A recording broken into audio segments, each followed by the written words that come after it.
మనకి అన్ని అవయవాల్లో కళ్ళు చాలా ముఖ్యమైనటువంటి. కళ్ళుంటేనే మనం చూడగలుగుతాం, రాయగలుగుతాము, అదేవిధంగా చదవగలుగుతాం. కళ్ళున్న వాళ్ళు ఏ విధంగానే చేయగలుగుతారు, కానీ లేని వాళ్ళు ఎలా చదవగలుగుతారు, ఎలా రాయగలుగుతారు, ఎలా తెలుసుకోగలుగుతారు?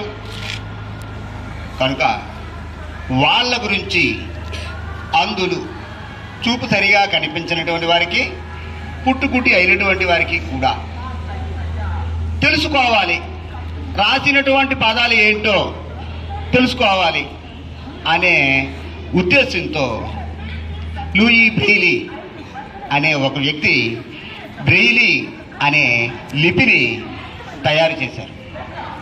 అందులకు ఆరాధ్యుడు, అందులో కనిపించినటువంటి గుడ్డి వారందరికీ కూడా ఆయన దేవునితో సమానం. ఆయన జన్మదినం ఈరోజు.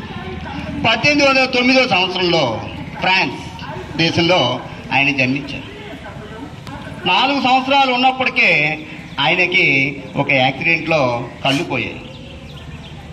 తన జీవితకాలం అంతా కూడా ఏమీ నేర్చుకోకుండా ఉండలేననే ఉద్దేశంతో ఆయన ఒక పాఠశాలకు వెళ్ళారు.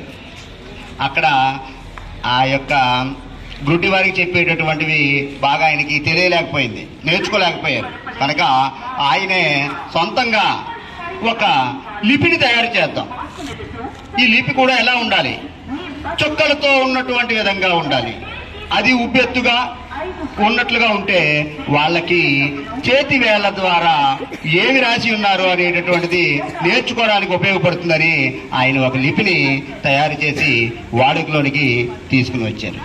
అదే ప్రపంచవ్యాప్తంగా నేడు ఆమోదించబడి బ్రెయిలీ లిపి, అంధులకు ఉపయోగపడేది బ్రెయిలీ లిపి అనేది విశేషమైనటువంటి ప్రాచుర్యం పొందింది.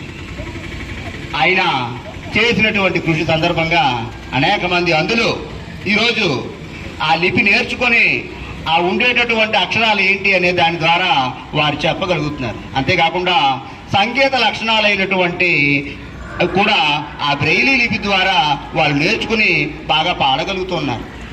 ఇంతటి సేవ చేసినటువంటి ఆయన జన్మదినాన్ని మనం ఒకసారి తలుచుకోవడమే ఆయన ఇచ్చేటటువంటి ఘనమైన నివాళి. ఓకే.